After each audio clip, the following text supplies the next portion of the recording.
तुम कहीं नहीं जा सकती, तुम मेरा शिकार हो। नहीं नहीं, तुम ऐसा न कहो, मैं तुम्हारा शिकार नहीं हूँ। मैं तो एक जलपरी हूँ और मैं यहाँ पृथ्वी पर अपने पति को ढूंढने आई थी। मेरे पति बहुत दिनों से घर नहीं आए हैं। पृथ्वी पर उनका जादुई मोती खो गया था। वो मोती की तलाश में पृथ्वी पर निकले थे, तो उन्हें काफी दिन हो गए घर लौटे हुए, इसलिए मैं उन्हें ढूंढते ढूंढते यहाँ आ गई। मुझे कुछ मत करना, मैं गर्भवती हूँ। मुझे और मेरे पति को बहुत लंबे समय बाद संतान प्राप्ति हो रही है। मुझ पर तरस खाओ। हैं? अरे तुम पर तरस खाकर भला मुझे क्या मिलेगा? तुम्हें अपना शिकार बनाकर मुझे बहुत कुछ मिलेगा। कम से कम तुम्हें बेच के मैं अमीर तो बन जाऊंगा। जलपरी सोना नारंग के गलत इरादों को भाप गई थी। वो जान गई थी कि नारंग तरस खाने वालों में से नहीं है और वो उसे वहाँ से ले जाएगा, इसलिए वो वहाँ से भागने की कोशिश करती है। जैसे ही वो नदी में कूदने वाली होती है कि नारंग उस पर अपने तेजधार हथियार से वार कर देता है और उसकी पूंछ काट देता है। हैं? भागने की कोशिश कर रही थी ना, अब भाग कैसे भागेगी? ये तुमने क्या किया? दुष्ट मछुआरे मेरी पूंछ काट दी। अब मैं अपने घर कैसे जाऊंगी? बिना पूंछ के कैसे तैर पाऊंगी? ये तुमने बहुत गलत किया। तभी सोना जलपरी के अंदर से एक आवाज आती है। उसका बच्चा उससे कहता है, माँ माँ मुझे बचा लो माँ, मैं भी इस दुनिया में आना चाहती हूँ। तुम्हारे और बाबा के साथ खेलना चाहती हूँ। तुम्हारा प्यार पाकर तुम्हारे साथ रहना चाहती हूँ। मेरे बच्चे, मुझे लगता है मैं जिंदा नहीं रह पाऊंगी। तुम्हें कैसे इस दुनिया में लाऊंगी? क्या क्या सपने देखे थे मैंने कि मैं तुम्हें जन्म दूंगी। तुम्हारे बाबा कितने खुश हो गए। सब सपने टूटकर चूर चूर हो गए।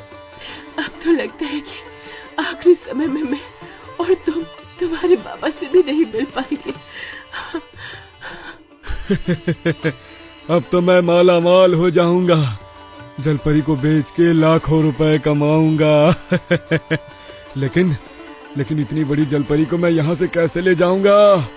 ऐसा करता हूँ, एक बड़ा सा बोरा लेकर आता हूँ, फिर रात होने का इंतजार करके जलपरी को बोरे में भर के यहाँ से ले जाऊंगा।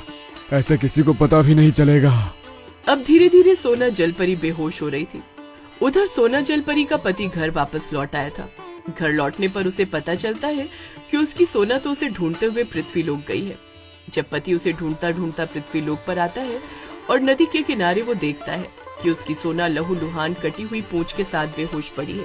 सोना ये तुम्हें क्या हो गया? सोना, तुम्हारी पूंछ किसने काटी है? भगवान, अब क्या होगा मेरी सोना और मेरे बच्चे का?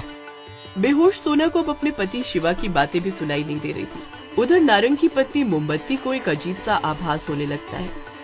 ना जाने क्यों अजीब सी बेचैनी हो रही है। ऐसा लग रहा है जैसे नारंग कहीं किसी के साथ कुछ गलत कर रहा है।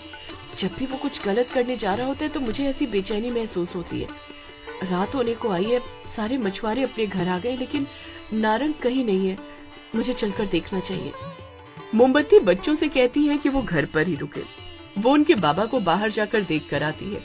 मोमबत्ती उसे ढूंढते ढूंढते नदी की ओर आ रही होती है कि तभी मोमबत्ती को रास्ते में सोना के पति शिवा का वो जादुई मोती मिलता है। वो मोती बहुत चमक रहा था। अरे ये क्या चीज है? ये तो कोई मोती लग रहा है। मोती उठाकर नारंग की पत्नी मोमबत्ती वहाँ से नदी की ओर बढ़ती है और वहाँ आकर देखती है कि नदी के किनारे पर एक जलपरी घायल पड़ी है, जिसका पति उसके लिए बहुत ही बेचैन और दुखी है। अरे ये किसने किया? इस जलपरी की पूंछ किसने काटी? मुझे तो लगता है जरूर ये उस नारंग का काम है। ये जलपरी बेचारी तो गर्भवती भी है। ये मेरी पत्नी सोना है। मुझे ढूंढते ढूंढते पृथ्वी लोक पर आई थी और ना जाने किसने इसका ये हाल कर दिया। मैं तो अब एकदम निहत्था हो गया हूँ। अगर मेरे पास अपना जादुई